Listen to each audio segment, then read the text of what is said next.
नमस्कार। आज हम एलएलबी फर्स्ट ईयर के कॉन्स्टिट्यूशन लॉ सब्जेक्ट का शुरुआत करेंगे, जिसमें हम सबसे पहले देखेंगे salient features of Indian constitution.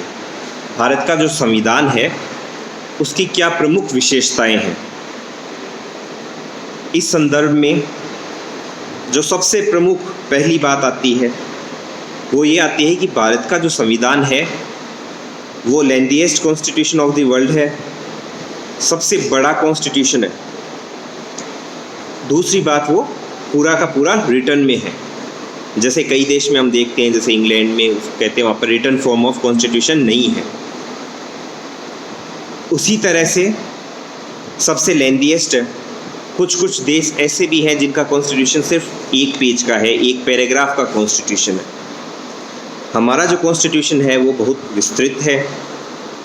जब बनाया था उस वक्त भी वो सबसे ज़्यादा विस्तृत था। उसके बाद अमेंडमेंट हुए, अमेंडमेंट से कुछ एक्सटेंड भी हुआ वो, और आज के दिन भी सबसे विस्तृत जो है अपना संविधान है। ओरिजिनली इसमें 365 आर्टिकल्स थे। वर्तमान में ये आर्टिकल की संख्या तो 365 तक ही जाती है। जो लास्ट अगर आप आर्टिकल देखोगे वो 365 ही मिल 395 ही आपको मिलेगा, परंतु कुछ और इसके अंदर जोड़ दिए गए थे। जैसे 21A जोड़ दिया, 48A जोड़ दिया, ऐसे जहाँ पर रिलीवेंट लगा उसके आगे A और B करके, C करके, इस तरह से आगे जोड़ दिए गए। तो आज के दिन वर्तमान में 400 प्लस इसके अंदर आर्टिकल्स हैं। 25 पार्ट्स के अंदर इसको डिवाइड किया हुआ है। जो अपने संविधान है उसको 12 इसके अंदर शेड्यूल है। ओरिजिनली इसके अंदर 22 पार्ट्स थे और 8 शेड्यूल थे। इसके अलावा 100 से ज़्यादा संशोधन आज तक इसके अंदर किए जा चुके हैं संविधान में, जिसमें से 42वां संशोधन है वो सबसे बड़ा माना जाता है, जिसको मिनी कॉन्स्टिट्यूशन भी कहते हैं। जो इंदिरा गांधी जब प्राइम मिनिस्टर थी उस टाइम पर वो कॉन्स्टिट्यूशन अमेंडमेंट लाया गया था। लेंथी होने का कारण भी ये है कि काफ़ी जो देशों के संविधान थे उनकी अपन ने जो कॉन्स्टिट्यूशन असेंबली थी उन्होंने उनको पूरे को परखा, पढ़ा, देखा और उस आधार पर उनकी सबकी अच्छी फीचर्स उन्होंने कलेक्ट करी। इसके अलावा जो अपने 1919 का एक्ट था, आज़ादी से पहले 1935 का एक्ट था, उसमें से भी बहुत सारी फीचर्स के अंदर लिए गए थे। बहुत लंबे संघर्ष के बाद भारत को आज़ादी मिली थी। तो संविधान को इस तरह से बनाया गया कि ऐसी कोई परिस्थिति ना हो कि आगे जाकर अराजकता का माहौल हो या किसी चीज़ को लेकर के संशय हो। इसलिए कानून की सभी गहराइयाँ देखते हुए उसको बनाया गया था। तो सबसे पहला तो अपन ने देखा कि लेंथीएस्ट है, बड़ा है और रिटन फॉर्म ऑफ कॉन्स्टिट्यूशन है। उसके अलावा उसके बाद जो अपन साइलेंट फीचर्स देखते हैं अपने कॉन्स्टिट्यूशन की, वो वही है जो प्रीएम्बल के अंदर भी पहले ही लाइन के अंदर अपने को देखने को मिलती है। Sovereign, socialist, secular, democratic, Republic. ये 5 वर्ड हैं। इनको क्लास में भी अपन ने बहुत डिटेल में डिस्कस किया था। सोवरेन जो होता है वो होता है पूर्ण प्रभुत्व संपन्न। भारत सोवरेन होगा, इसका मतलब किसी दूसरे देश का भारत के ऊपर अधिकार नहीं होगा। भारत के आंतरिक मामलों में भारत का ही निर्णय चलेगा। कोई दूसरा देश है वो अपने को बाध्य नहीं कर सकता किसी कानून बनाने के लिए या कोई चीज़ किसी पर्टिकुलर वे में करने के लिए। इस तरह से सोवरेन अपना कॉन्स्टिट्यूशन हुआ, अपना देश सोवरेन। सोवरेन दोनों तरह से हो सकता है। सोवरेन ना जैसे अगर किसी देश का अपने ऊपर सीधे तौर से अपने ऊपर उसका अधिकार हो, जैसे पहले ब्रिटेन का था, उस स्थिति में भारत सोवरेन नहीं होता। और कई बार इनडायरेक्ट वे में भी हो सकता है कि देश सोवरेन ना हो, जैसे उसका डायरेक्ट अधिकार ना हो लेकिन हर एक चीज़ के अंदर वो इंटरफेयर करता हो पॉलिसी मैटर में, तो जो देश है वो उसको सोवरेन नहीं माना जाता। तो इन दोनों ही चीज़ों से ऊपर उठते हुए तो भारत को सोवरेन माना गया। भारत का जो हेड ऑफ द स्टेट है, जो प्रेसिडेंट है, वो किसी के अधीन नहीं होगा, पूर्ण स्वतंत्र होगा, उसके ऊपर कोई नहीं होगा। इस तरह से भारत सोवरेन देश होगा। उसके बाद जो दूसरी मेन चीज़ निकल कर आती है वो है सोशलिस्ट। सोशलिस्ट मतलब समाजवादी। जो भारत है वो समाजवादी होगा, भारत देश समाजवादी होगा। जैसे मैंने आपको बताया अभी कुछ देर पहले, 42वां अमेंडमेंट सबसे मेन अमेंडमेंट था, सबसे बड़ा अमेंडमेंट था। उसी अमेंडमेंट में ये वर्ड जोड़ा गया था सोशलिस्ट, जिसकी सबसे ज़्यादा आलोचना भी हुई। कि समाजवादी व्यवस्था स्थापित करेंगे देश में। समाजवादी व्यवस्था मतलब गरीब और अमीर के बीच में मध्य में अंतर नहीं होगा। जो सारे संसाधन है देश के वो इस तरह से विभाजित होंगे कि उसका एक केंद्र ना हो सके, एक जगह वो सेंट्रलाइजेशन ऑफ रिसोर्सेज न हो सके। ऐसी व्यवस्था हमने करने की सोची थी, जिस तरह से रशिया या चाइना में एक तरह से समाजवादी व्यवस्था मानी जाती है। लेकिन सबसे ज़्यादा आलोचना इसलिए होती है कि भारत ही ऐसा देश है पूरे विश्व में जिसमें इतनी ज़्यादा असमानता है। किसी भी देश में इतनी ज़्यादा असमानता नहीं है। विश्व के जो सबसे 200-500 सबसे धनी व्यक्ति है उनमें भी भारत के व्यक्ति है, और गरीबी में देखें तो गरीब भी सबसे गरीब जो वर्ग है वो भी विश्व के सबसे गरीब वर्ग में आता है भारत का। तो इस तरह से आज तक भी वो व्यवस्था स्थापित नहीं की गई है। लेकिन साथ ही इसके पक्ष में ये तर्क दिए जाते हैं कि भाई सरकार इसके लिए निरंतर प्रयत्नशील है। तभी जो अपने जो टैक्सेस होते हैं तो उसके अंदर से लिखा हुआ इनकम टैक्स में 5 लाख तक जैसे कोई टैक्स नहीं लगेगा, 10 लाख तक फिर 10%, फिर 20%, फिर 30%। वो किस धारणा पर है? समाजवादी धारणा पर ही है कि जो अमीर है वो ज़्यादा टैक्स दे ताकि गरीबों के लिए कल्याणकारी स्कीम लाई जा सके। नहीं तो जैसे अपन आगे पढ़ेंगे संविधान के फंडामेंटल राइट्स में आता है इक्वालिटी, राइट टू इक्वालिटी। उसके अंदर भी क्लेम कर सकता है व्यक्ति 30% टैक्स देने वाला कि जब दूसरा व्यक्ति 10% दे रहा है या कुछ व्यक्ति नहीं दे रहे तो फिर मैं 30% क्यों दूँ।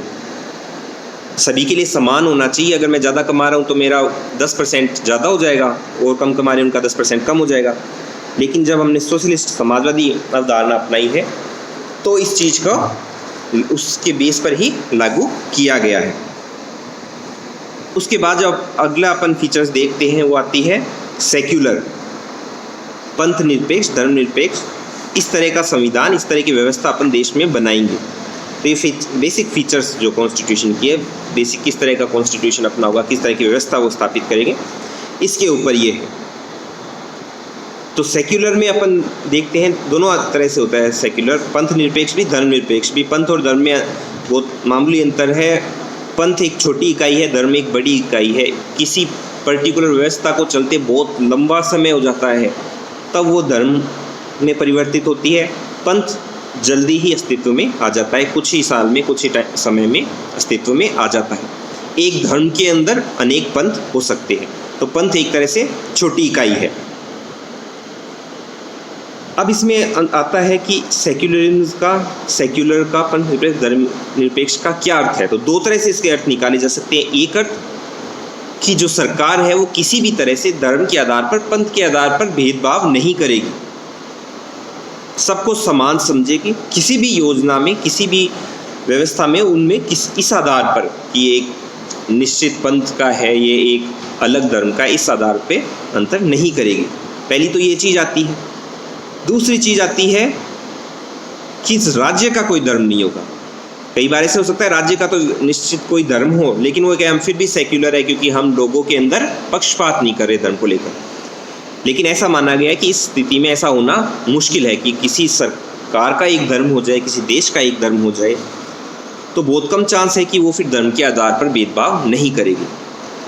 तो इंडिया ने दोनों ही तरह का व्यवस्था को अपनाया है। ना तो देश का, सरकार का कोई धर्म होगा और ना ही वो धर्म के आधार पर किसी नागरिक के साथ भेदभाव करेंगे। इसी तरह से जो अगला फिर अपने फीचर आती है, बेसिक फीचर आती है संविधान की, वो है democratic form of government. Bharat ने लोकतंत्रात्मक व्यवस्था की स्थापना करी। लोकतंत्रात्मक स्थापना वो होती है कि जब जो हम पर अधिकार कर रहा है उसको हम चुने। यही सबसे मेन जो स्वतंत्रता संग्राम था उसका उद्देश्य यही था कि डेमोक्रेसी लानी। जो हमारे हेड ऑफ द इंस्टीट्यूशन है उसको हम चुने, हेड ऑफ द कंट्री को हम चुने, हेड ऑफ द स्टेट को हम चुने। तो जब अपने डेमोक्रेटिक फॉर्म ऑफ गवर्नमेंट अपनाई गई, संविधान लिया गया, तो उस समय भारत सबसे अग्रिम था डेमोक्रेसी को ट्रू सेंस में अपनाने के लिए, सही अर्थ में उसको अपनाने के लिए। कि किस तरह से था वो मैं आपको बताना चाहूँगा। उस वक्त भी कई ऐसे देश थे जिन्होंने लोकतंत्रात्मक व्यवस्था की स्थापना कर रखी थी, परंतु उसके बावजूद उन्होंने सभी व्यक्तियों को बराबर अधिकार नहीं दे रखा था। कई देश ऐसे थे जहाँ पर औरतों को अधिकार नहीं था, कई जगह ऐसे थे जहाँ पर किसी विशेष जाति धर्म या समुदाय के लोगों को अधिकार नहीं था। लेकिन भारत में जिस दिन स्थापित हुई यह व्यवस्था, उसी दिन से सभी नागरिक, गरीब, अमीर, महिला, पुरुष, हर एक जना, जो भी एडल्ट फ्रेंचाइज अपनाई गई, जो भी 18 साल से ऊपर था, उनको समान अधिकार दिया गया। सभी को समान अधिकार था वोट देने का, और सभी के वोट की वैल्यू बराबर थी। चाहे साक्षर हो, चाहे ज़्यादा पढ़ा लिखा हो, चाहे गरीब हो, कोई भी हो, सबको समान सिंगल वोट उनका होगा और सबकी वैल्यू बराबर रखी गई। तो ये बहुत एक आगे की सोच रखते हुए भारत ने डेमोक्रेटिक फॉर्म ऑफ गवर्नमेंट अपनाई। फिर आता है रिपब्लिक। जनरली देखा गया है जो देश डेमोक्रेटिक होता है, लोकतंत्रात्मक होता है, वो रिपब्लिक गणतंत्रात्मक भी होता है। रिपब्लिक कहते हैं जो हेड ऑफ द स्टेट हो वो इलेक्टेड हो, नॉमिनेटेड ना हो। जैसे इंग्लैंड में जो महाराजा है उसका पुत्र फिर महाराजा बनता है, फिर उसका जो पुत्र होगा वो बनेगा, वैसे नहीं होगा। राष्ट्रपति जो होगा वो जो होगा उसका जो पुत्र होगा वो कभी भी राष्ट्रपति के पद के लिए क्लेम नहीं कर सकता। तो ये Republic form of government Bharat ने अपनाई। हेड ऑफ द स्टेट है वो हमेशा इलेक्टेड होगा और नॉमिनेटेड या हिरार्की फॉर्म ऑफ गवर्नमेंट नहीं होगी। ऐसी नहीं होगी कि जिसमें कि भाई उसका पुत्र ही राजा बने। तो इस तरह से 5 फीचर्स हैं। प्रीएम्बल में भी ये डिस्कस किए जाते हैं, इनका क्रम भी डिस्कस किया जाता है। ऑब्जेक्टिव टाइप में कई बार पूछा भी जाता है कि किस क्रम में दिए हुए हैं, कौन सा इनके अंदर 42वें अमेंडमेंट के तहत जोड़ा गया था। ये सभी चीज़ें बहुत महत्वपूर्ण हो जाती है। तो आज हमने अभी तक जो देखा है उसमें देखा है कि अपना लेंथीएस्ट कॉन्स्टिट्यूशन है, रिटर्न फॉर्म ऑफ कॉन्स्टिट्यूशन है। इसके अलावा जो 5 बेसिक तत्व है अपने संविधान के, वो है sovereign, socialist, secular, democratic, Republic. तो ये हुई अभी तक की फीचर्स। अगले क्लास में अपन पढ़ेंगे इसके अलावा, इनके अलावा आगे और क्या क्या बेसिक फीचर्स हैं संविधान के, वह। धन्यवाद।